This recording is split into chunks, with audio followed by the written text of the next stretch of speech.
Hello दोस्तों, आज का वीडियो बहुत ही ज़्यादा इंटरेस्टिंग होने वाला है, तो उम्मीद करता हूँ आप लोग पूरा वीडियो ज़रूर देखेंगे। ये हमारा यूट्यूब चैनल अभी बहुत न्यू है, तो आप अपना सजेशन दे सकते हो कि हम लोग कैसे अपने यूट्यूब चैनल को ग्रो करें। और आप लोगों को जिस भी टॉपिक पर वीडियो चाहिए आप हमें कमेंट बॉक्स में बता सकते हो।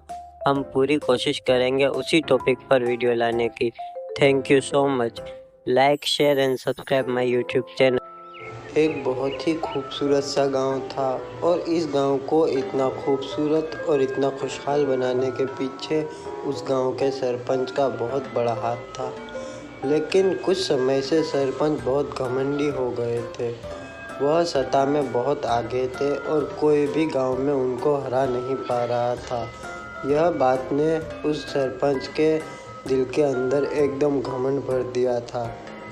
इस बार गांव के सब लोग समझदार हो गए थे और सरपंच भी समझ गए थे कि इस बार वह जीतने वाले नहीं हैं, क्योंकि इस बार वह बहुत ही गलतियां करने लगे थे। तभी वह गांव के घर घर में जाकर सब लोगों से मिलते हैं और उनकी राय और उनकी जीत पक्की करते हैं। सरपंच पहले एक घर में जाते हैं। उस घर में एक औरत थी। उस औरत को देखकर सरपंच उसको नहीं पहचान पाते हैं, लेकिन तब भी वह सरपंच उस औरत से बात करने लगते हैं। सरपंच कहते हैं, कैसे हो मैडम जी, कैसी तबीयत है और इस गांव में कोई तकलीफ तो नहीं है ना? वह औरत कहती है, हमें तो कोई तकलीफ नहीं है, लेकिन आप कौन हो? यह बात सुनकर सरपंच हक्का बक्का रह जाता है और औरत से पूछता है, अरे मैडम जी, मैं इस गांव का सरपंच हूँ, आप मुझे नहीं जानते हो क्या? यह बात सुनकर औरत बताती है, सॉरी सरपंच जी, लेकिन हम इस गांव में नए आए हैं, इसलिए हमें नहीं पता कि आप सरपंच हैं, वरना मैं आपसे नहीं पूछती। लेकिन सरपंच जी, जब आप अपने गांव के लोगों को ही नहीं पहचानते, तब गांव के लोग आपको कैसे पहचानेंगे? आप अभी सरपंच के लिए खड़े हो, इसीलिए आप गांव के घर घर में जा रहे हो, लेकिन आप अपने ही गांव को नहीं पहचानते हो।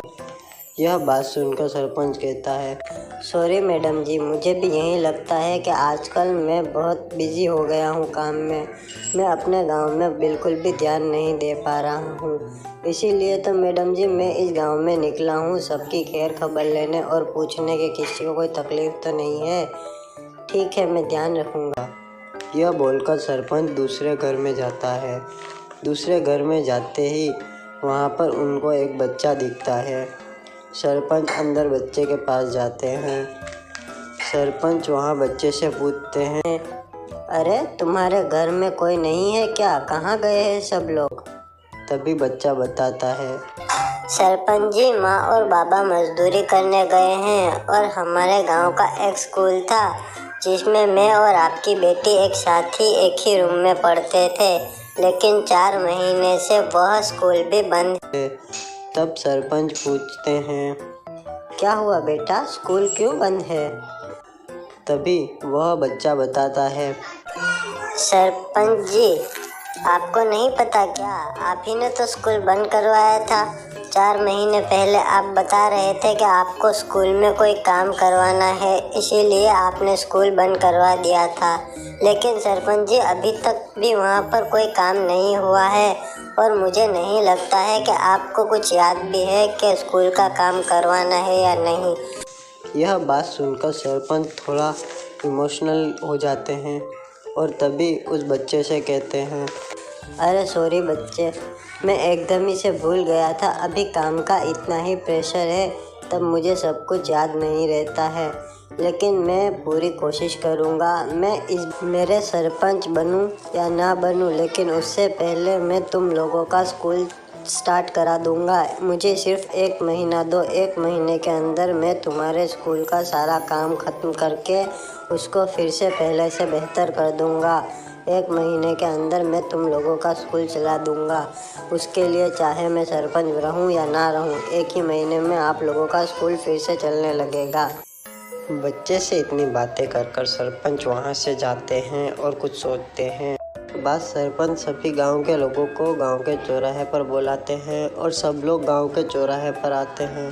तभी सरपंच बताते हैं, मेरे प्यारे गांव के लोगों, मुझसे इस बार बहुत बड़ी गलती हो गई है।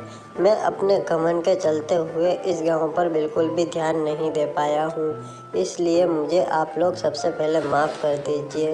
इस बार अगर मैं चुनाव में आया या नहीं आया ये कोई बात नहीं है, लेकिन फिर भी मेरे पास अभी भी 1 महीना है और मैंने किसी से वादा किया है कि इस 1 महीने में मैं किसी का एक काम बाकी है वो पहले ख़त्म करूँगा।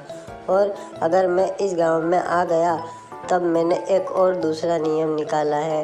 हर 6 महीने के अंदर हमारे गांव में एक मीटिंग होगी जिसमें मेरे भाई मेरे बहन आप सब लोग मुझे अपना पूरा कीमती समय देकर मुझे बता सकते हो कि मेरे कौन से काम बाकी रह गए हैं और कौन से काम करने का मैंने वादा किया था। यह सब चीज़ हम लोगों के बीच में तय होगी और उसके बाद ही काम आगे बढ़ेगा। मैं उम्मीद करता हूँ आप सब लोग मेरा साथ देंगे। तभी गांव वाले कहते हैं, सरपंच जी जिंदाबाद, सरपंच जी हमेशा खुश रहे, सरपंच जी जिंदाबाद, सरपंच जी जिंदाबाद। वीडियो को यहाँ तक देखने के लिए थैंक यू सो मच दोस्तों। मैं उम्मीद करता हूँ आपको ये वीडियो बहुत पसंद आया होगा और मैं उम्मीद करता हूँ कि हम लोग आगे भी ऐसे ही वीडियो लाते रहेंगे। अगर आप लोगों के ध्यान में कोई टॉपिक हो जिस पर आप लोग वीडियो चाहते हो तो आप मुझे कमेंट सेक्शन में बता सकते हैं और हमारे यूट्यूब चैनल को सब्सक्राइब करें। हम आप लोगों को खुश रखने की पूरी कोशिश करेंगे। Thank you so much.